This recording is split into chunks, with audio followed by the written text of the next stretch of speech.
Happy Wednesday. Happy Wednesday. I'm Jack Gately from Jack Gately Real Estate. We are going to need a bigger spreadsheet to keep track of all of these local regional lawsuits. We're going to need a spreadsheet as big as the state of Texas to keep track of this. Now, if I told you a couple of 4 days ago that we're going to have a regional lawsuits, and what are we now up to? Maybe 3 regional lawsuits. We have New York, South Carolina, I think, and now Texas. Yeah, I've always wanted to go to Texas. And then last year, as I told you yesterday, I finally went to Texas last year.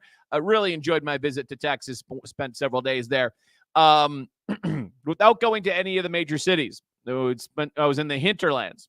Anyways, we have a new Texas lawsuit, and this one has its own kind of Texas twist to it. I'm going to get to the details on that. But before we do, we got a comment even before the show started. So let's just bring that right up. Thank you, Larry. Larry says, finally, litigation in my state of Texas. Bring it on. I was a Burnett NAR class member from when I sold my mother's house in 2019. Oh, congratulations, Larry. So at some point, you'll get a check in the mail, like my class action settlement here, that I didn't even know about it until it arrived. And it looked like junk mail, actually, Larry. I almost didn't open this thing. But I got, as I told you before, I got a check for $3.31. So hopefully your check will be bigger than that. But yeah, here we go in the great state of Texas. New bombshell lawsuit targets Texas realtors, local organizations, and teams. So basically, as I predicted, they're starting to pick off kind of the lower, I don't want to say, the lower tiers of this situation.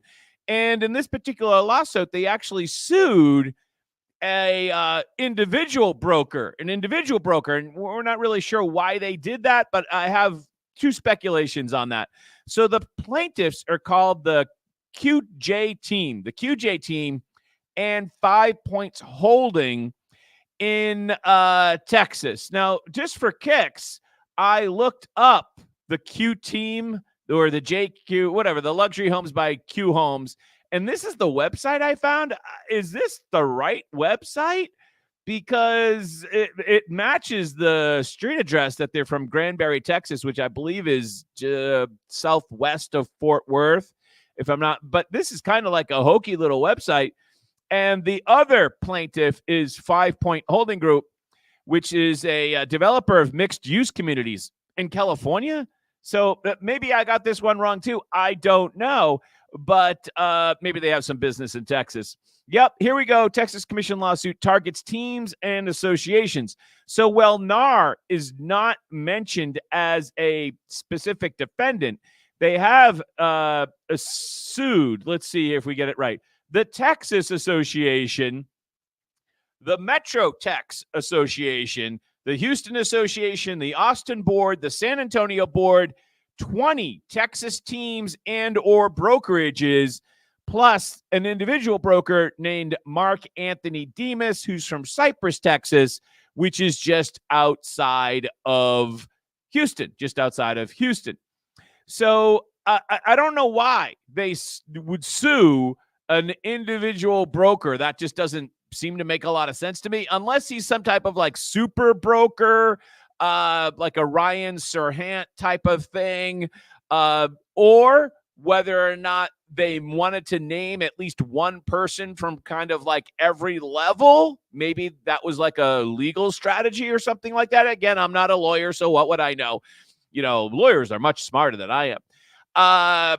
Or maybe it was one of these things where he didn't have his company organized as a LLC, and he organized everything under his brokerage license, his personal brokerage license. So that could be maybe the reason why they sued him as an individual. He's got a pretty decent website, and he's got some homes for sale. There he is there. How you doing, Mark? And you can go reach him in Cypress, Texas, which, again, is outside of Houston. So just a word of warning out there. And the Board of Registration here in Massachusetts has just recently clarified this item. If you are a broker you can have agents affiliated with you under your personal broker license. You do not, at least in Massachusetts, need to open an agency and then have them affiliated under the agency. I always thought that that's the way you had to do it, but apparently that is not the way you have to do it in Massachusetts. In Massachusetts, you have a choice. You can either have agents affiliated directly under your personal license, or you can have agents directly affiliated under your business license. And while the board allows you to do both, when they clarified the rule just recently, they also said it's a really bad idea to have agents affiliated under your personal broker license. None of my agents, what do I have, 25, 30 agents, none of them are affiliated under my personal broker license. They are all affiliated under my real estate business license, which is an LLC.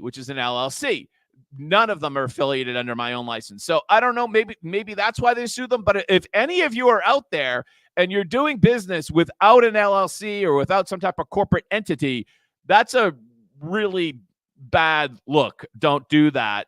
That's a really bad idea. Super bad idea.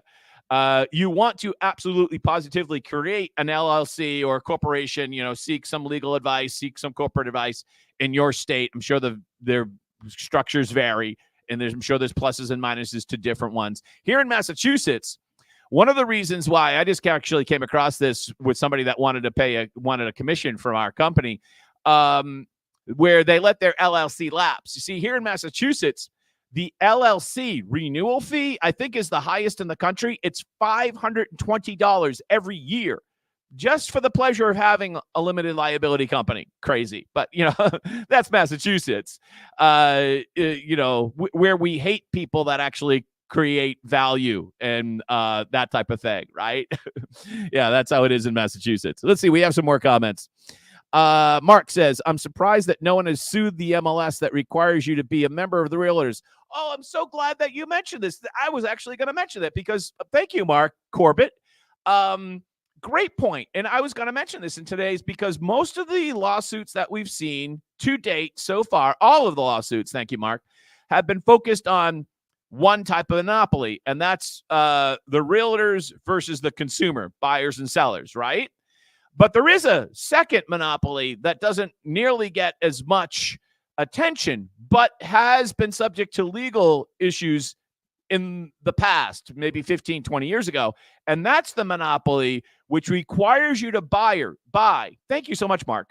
Requires you to buy a NAR membership in order to get an MLS membership, right?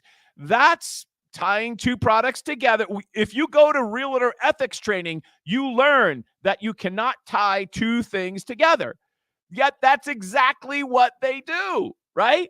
And so imagine the class action suit, and I think it's time for this to come back. Imagine the class action suit of all the agents that can sue NAR for requiring them to get a realtor membership in order to get an MLS membership, right? Imagine the dollar figure on that.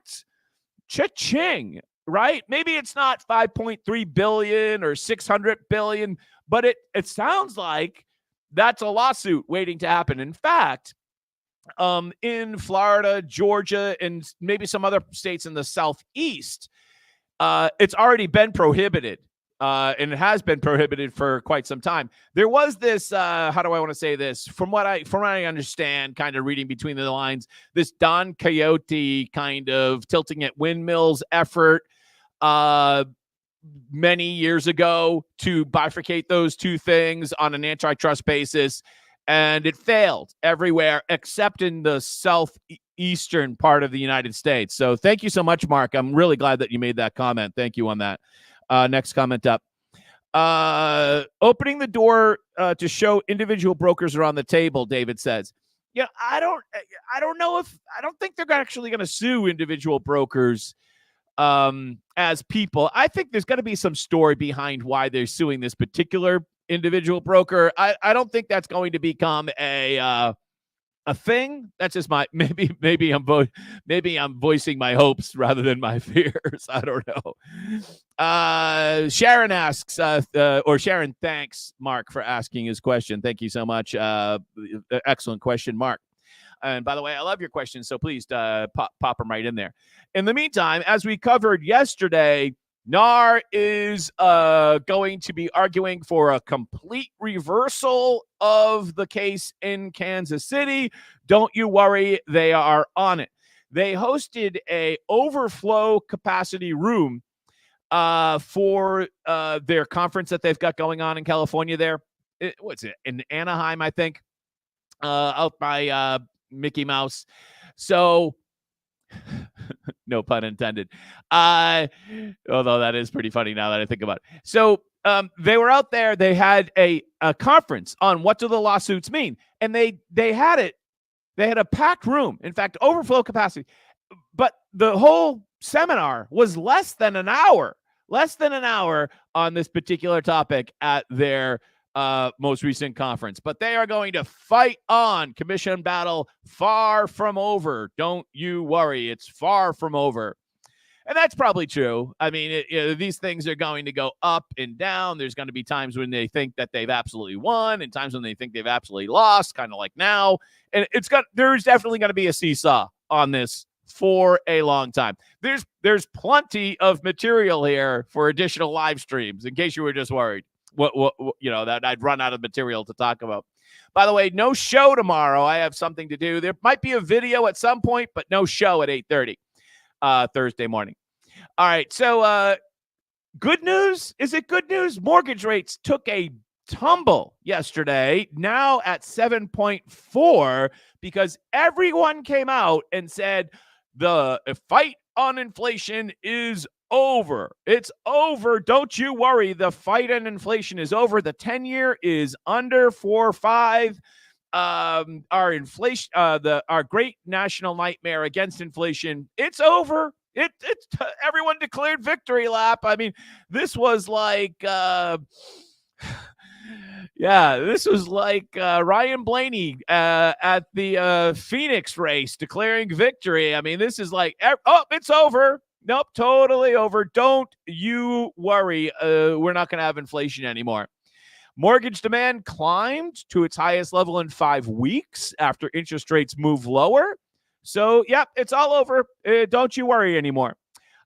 Nick from the Federal Reserve. No, I'm sorry. Nick from the Wall Street Journal announced that the October payroll report and inflation report strongly suggest that the Fed's last rate hike was in July. The big debate at the next Fed meeting is shaping to be how they reword the statement that they're on hold. So the chances of a December rate hike, gone. The chances of rate cuts in 2024 have now gone up. That is the conventional wisdom right now. Either a hold or significant rate cuts next year, as we heard from UBS yesterday. So along with that, we've also had some news. I promised I would keep you up to date on this. And this was news out of the House of Representatives, out of Congress yesterday, that the House passes bill to avoid government shutdown, Senate to vote next. So for those of us who think that government spending is way out of whack, this is not good news, and highly likely this is going to mean that we're going to have massive deficits in the future, which will lead to inflation. Redfin is on board. Promising inflation report makes it less likely buyers will see 8% mortgage rates anytime soon. So it might not be soon, but it's coming. It's coming. By the way, I know you have some more comments there. I am going to read those in just a second.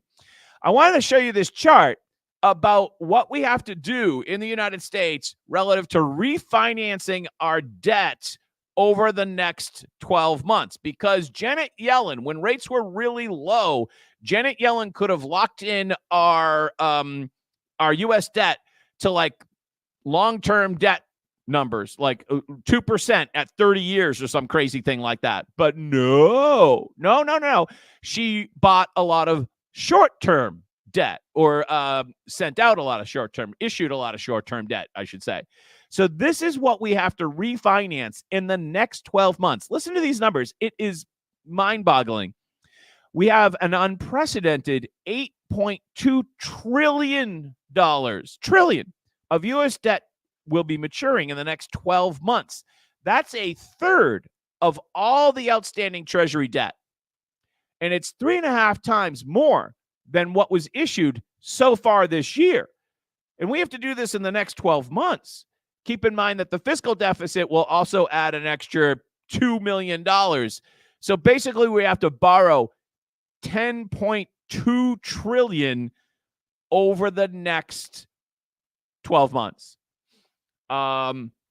Folks, that's inflation. That's going to be inflationary. There's no doubt about it. Absolutely no doubt about it.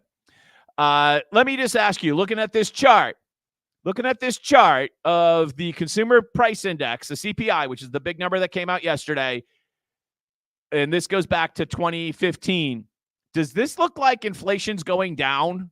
Just ask it. Like, that's the thing about inflation. That's the point I want to make here, is that inflation is cumulative. It's cumulative. And when you see a spike like we had from January 2021 to the summer of last year, that just doesn't go away. And especially when we have to borrow another $10 trillion next year. Okay, we got some more comments. Let's take Mark here first. What stops a listing broker giving a buyer agent a referral fee? I don't think there's anything that stops that as long as you're licensed. I think you can do that. Maybe more context on that, Mark? I'd be happy to have more context on that. Let's hear from our favorite Dallas-Fort Worth broker, Rob Lord. I don't know if I understand that question. 7.3, not permit the name, phone number, email address, or web address of a listing agent or similar information that is not descriptive in nature relative to... I'm pretty sure what Rob is saying here is that he wants more promotion of the list agent in the IDX/Zillow/syndication feeds. That's a favorite topic of Rob, and I'm pretty sure that that's what he's talking about. He's probably quoting the rule here. Oh, here's his quote prior to that. What is every powerful listing agent suing NAR in the local MLS? Why is every powerful listing agent not suing NAR in the local MLSs for the buyer agent commission they paid out? Oh, I hadn't even thought of that. Mark, I haven't even thought of that, Rob. I guess the argument would be that they could have offered $1, right? They could have offered $1, and right, so the damages wouldn't be that much, I guess. But what you're saying is that this is a very interesting angle. I had not thought of this, Rob, before. Rob is saying that listing agents could now sue NAR and the MLSs for the commissions that they had to share with buyer agencies. Ooh, we're getting really creative with lawsuits right now. And that's why he was mentioning this particular rule here. So now his comment makes a lot more sense to me. Thank you so much. From the great state of Texas, Rob Lord, Dallas-Fort Worth. Look him up, send him a referral. Let's see. Our next comment is from David. We own and run a closed MLS and cooperative. We are looking to provide an alternative way for buyer side commission payment. I wonder what that means, a closed MLS and cooperative. We are looking to provide an alternative way. So that'd be interesting. You know what, David? Send me some information on that if you can. Just kind of curious what you're talking about. Jack@jackgately.com. Jack@jackgately.com. I just want to learn more. I want to learn more about that. Rob adds, and when we are all going to short, when are we going to short Zillow stock if the Department of Justice makes committing splish illegal? They don't have a business model. And so I really want to stress upon this. Of course, Zillow's business model is to sell advertising space against the listings that they get from you. And most of the people that advertise on Zillow are buyer side agents, which is what Rob is saying.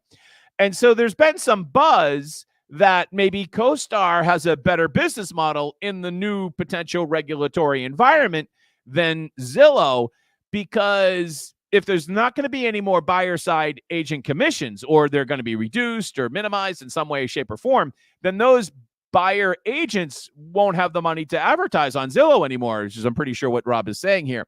And thank you so much. So excellent point on that. We'll see if Zillow survives. The lawsuit that the sellers did not want to pay the buyer agent fee. What the difference if the listing agent just pays a referral fee? Oh, I see what Mark is saying. You know what? I think Rob Hahn kind of talked about this yesterday in one of his blog posts, where that's kind of like, I hate this phrase, but I'm going to use it. It's too cute by half, I guess. It's akin to the drug dealer that says, paraphrasing Rob Hahn the other day, that says, I didn't sell that guy drugs. I sold him the information about where he could find the drugs, which was behind the dumpster around the corner. You know, it's kind of the same thing. So I don't think that's going to fly myself. But we're not paying a fee. We're paying a referral fee. Yeah, I don't think so. I don't think that's going to work.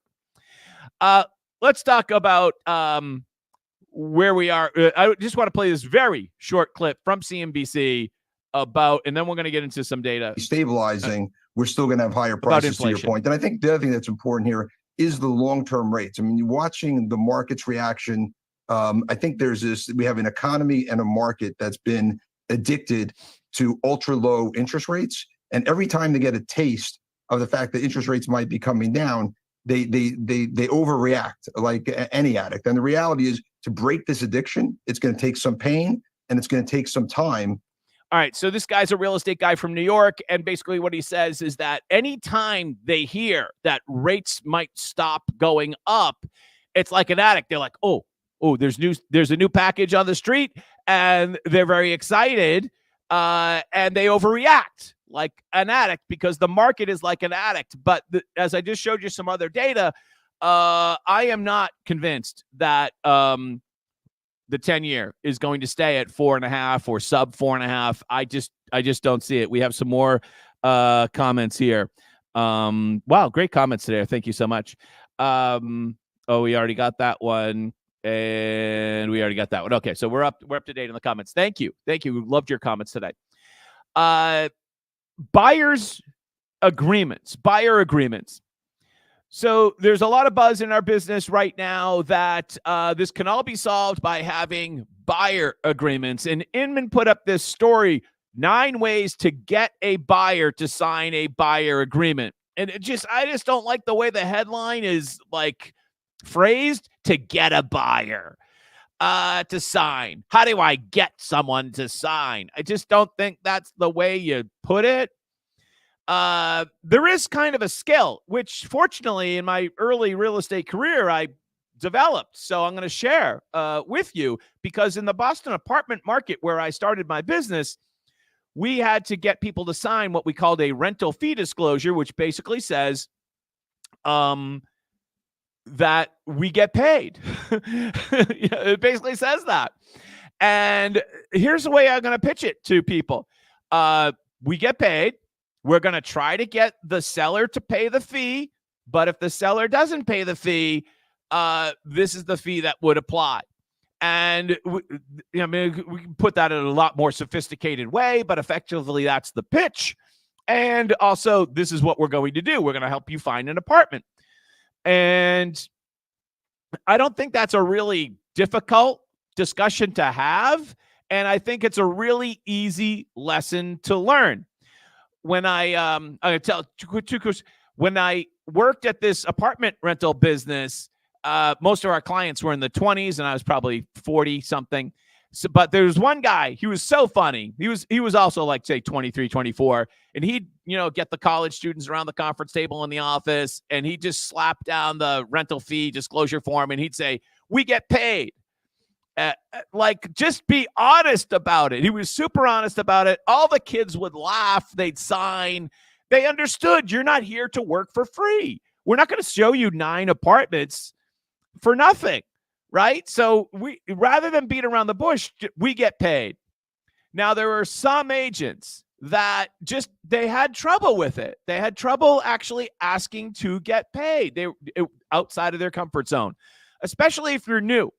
So one time when I was a new rental agent, I had these 2 clients, these 2 young women from France, and hold on a second. They were very attractive, and I didn't ask them to sign the rental fee disclosure. And so excuse me, I was just getting a little hot.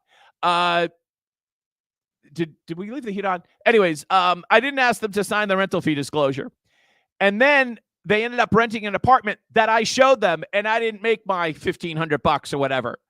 So right then, I learned the lesson real hard. No matter what, no matter how good looking they are, you've got to get the rental fee disclosure signed, or you're not going to get paid. So I don't think that's all that hard. And once you learn the lesson the hard way, you'll figure it out from there. Let's take a quick look at our headlines. Wholesale prices fell 0.5% in October, the biggest monthly drop since April of 2020, which was when the virus hit. So that seems to be in line with what our, how do I want to say this? The producer price index seems to be in line with the CPI that came out yesterday. I'm wondering what retail sales are going to be like, because I'm pretty sure retail sales also came out this morning, but I don't see the retail numbers right in front of me. All right, let's check to see if we have any more comments. We do not. Okay, so in that case, that is your update for today. If you're if you have your organization under your personal broker's license, that's a really bad idea. Don't do that. Until Friday at 8:30, I'll see you then. Go make some money. No show tomorrow. Have a great day. Bye-bye.